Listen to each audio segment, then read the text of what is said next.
se faire poser la fibre chez soi. Donc soit vous migrez de votre ADSL et vous mettez la fibre, ou soit tout simplement vous faites mettre la fibre chez vous. Alors comment ça se passe? C'est pas la joie apparemment. Alors là je suis sur une vidéo, hein. Je me permets parce que de toute façon la vidéo est en public. Alors il y a Clink PC qui a fait justement une vidéo par rapport à un retour d'un client ou d'une cliente à lui. Alors là il parle donc de SFR, mais on va pas se focaliser sur SFR. Ça peut être Orange, ça peut être Free, voilà. Donc sachez que, bon, moi de mon côté je me suis renseigné par rapport à des collègues qui l'ont déjà fait. Alors sachez que quand vous faites poser la fibre chez vous, que vous soyez en appartement, en immeuble, etc., sachez que il n'est pas prévu par votre opérateur la pose de petites moulures, etc., de façon à voilà, de façon à longer les murs, etc., vertical, horizontal. Sachez que rien n'est prévu là-dessus. Vous payez simplement le câble et la pose. C'est-à-dire que si vous ne leur créez pas le chemin, voire vous percez les trous pour eux, vous posez la moulure pour eux, vous faites en sorte que ça aille jusqu'à votre prise qui est, on va dire, existante. Après, si vous avez envie de changer l'endroit de votre prise, apparemment vous pouvez, mais attention, il faut quand même savoir ce que vous faites. Si vous voulez la décaler un peu, etc. Bref, en fin de compte, il faut tout prévoir pour eux. Sinon, vous allez vous retrouver... je ne vais pas dire en pourcentage, mais il y a de grandes chances que vous vous retrouviez avec un peu de la merde. Si vous regardez bien cette vidéo, vous voyez là le fil, il est passé carrément là, hop, ici, à l'arrache, ici. On va revenir un peu en arrière.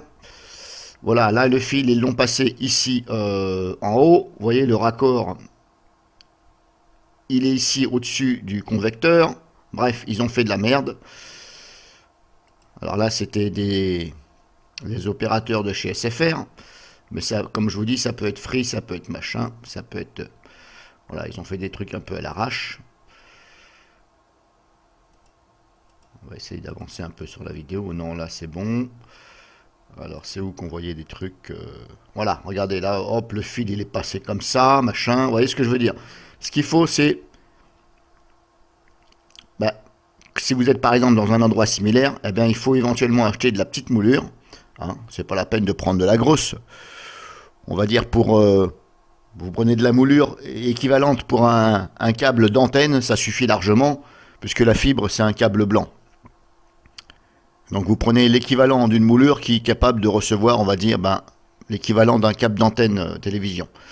Donc il faut coller la moulure, éventuellement. Enfin bref, il faut le refaire, parce que ce n'est pas prévu qu'ils passent du temps et qu'ils fournissent donc ceci. Après, si vous avez convenu avec votre opérateur, mais ça m'étonnerait, que vous payez plus et vous avez besoin de goulottes et tout, mais non, ça se passe pas comme ça, parce qu'ils ont autre chose à faire. Donc en fin de compte, il faut tout leur faire, voire jusqu'au trou, parce qu'ils seraient capables de passer sans percer de trou. Ils passent, si vous voulez, un peu à l'arrache. Il faudrait que j'essaye de vous trouver l'endroit. Où c'est que je peux trouver l'endroit où on voit ça? C'est pas évident comme ça. Donc là, vous voyez, ils ont fait le raccord là, carrément au-dessus du convecteur, hein, du grand n'importe quoi. Si on prend exemple là, par exemple, là, vous voyez, ils ne sont pas fait chier à traverser, à percer le montant de la porte, ici où il y a les charnières, côté mur, hein, bien entendu, pas la porte. Ils sont passés comme ça, en dessous directement. Ce qu'il faut, si vous êtes dans ce cas-là, eh bien, il faut percer le châssis, le montant de la porte. Faire un trou avec une mèche de au moins 10, voire 10,5, je pense, mais un minimum de 10 qui puisse passer le fil dedans. Il faut tout leur prévoir. Il faut bien entendu connaître un minimum pour savoir par où ils vont passer. Alors après, c'est vrai que c'est peut-être pas évident. Si par exemple, vous, du côté où vous pensez que c'est mieux de passer, c'est plus long que l'autre côté, et que vous vous dites, oui, mais peut-être qu'eux, ils vont vouloir passer l'autre côté parce que ils sont à 1 mètre de câble près. Non, je ne pense pas. Je ne pense pas. De toute façon, après, bah, vous forcez, vous leur dites non, vous le passez là, et moi je le veux que vous le passiez là. Voilà, grosso modo, vous forcez, et je pense que ça va passer. Mais bon, voilà, ça c'est un petit détail, hein. Bon, on ne sait jamais, vous savez, parce que des fois, bah, vous voulez passer d'un côté, bah, oh, y a la fenêtre qui gêne, et puis bah, malheureusement, l'ancienne installation elle passe par là, mais maintenant, pour aller dépatouiller tout ça, c'est un peu la merde. Vous préférez mettre votre goulotte bah, l'autre côté, de l'autre côté du mur, parce que c'est mieux pour vous, bref, voilà. En tout cas, il faut leur faire le boulot. D'après les retours que j'ai eus, voilà, je n'en dirai pas plus, c'est déjà assez suffisant. Donc, préparez tout, percement, tout ça. Voir si vous avez déjà des goulottes existantes chez vous. Je ne pense pas qu'il est bien de passer le fil électrique, enfin le fil, pardon, le câble de fibre dans la moulure qui est chez vous existante où il y a des fils électriques. Je ne pense pas que ce soit bien de faire ça, parce que moi, dans mon métier en tant qu'électricien,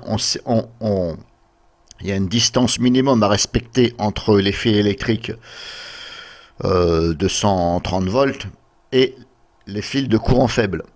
Donc c'est une distance minimum de 30 cm environ. Voilà, pour éviter les perturbations, tout ça. Donc évitez de privilégier les goulottes, les moulures que vous avez chez vous où il y a déjà des fils électriques. Ne comptez pas dessus. Il faut en rajouter une. Vous pouvez en rajouter une par-dessus ou en dessous. Il n'y a aucun souci puisque quand vous, de toute façon, ce qu'il faut, en fin de compte, quand je parlais de parasites, etc., ce qu'il faut, c'est qu'il y ait une moulure ou une gaine qui isole, si vous voulez, le courant faible, ici. Courant faible, c'est tout ce qui est informatique. Du courant fort, on va dire. Tout ce qui est chez vous, les prises de courant, etc. Donc, si vous avez déjà chez vous une goulotte avec des fils électriques dedans, la goulotte elle est fermée, je dis goulotte moulure, hein, mais c'est plus moulure, hein. Voilà, parce que goulotte généralement c'est pour les gros trucs. On va plutôt parler de moulure, mais il y en a qui appellent ça de la goulotte, c'est pour ça que je fais les deux termes. Donc là, à ce moment-là, soit vous décidez que bah, ils vont coller le fil par-dessus, dans ce cas-là, bah, il n'y aura pas de parasites, puisque les fils électriques seront dans la goulotte. Ce qu'il faut, c'est qu'ils soient entourés de quelque chose que bah, l'effet de perturbation ne passe pas. Et vous pouvez aussi rajouter donc une petite moulure par-dessus l'autre.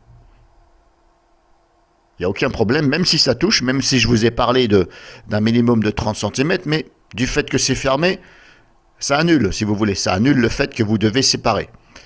Parce que des fois, bah, dans mon métier, on n'a pas de choix. On est obligé de passer bah, des fois dans le même trou. Donc dans ces cas-là, nous-mêmes, bah, on met de la gaine. Hein, on met de la gaine pour isoler donc les câbles, les fils, les câbles hein, de courant faible. On va plutôt parler de câbles de courant faible qui touchent les courants forts. Donc on met de la gaine. Hein. Ben là, c'est pareil. La moulure, ça fait office de gaine.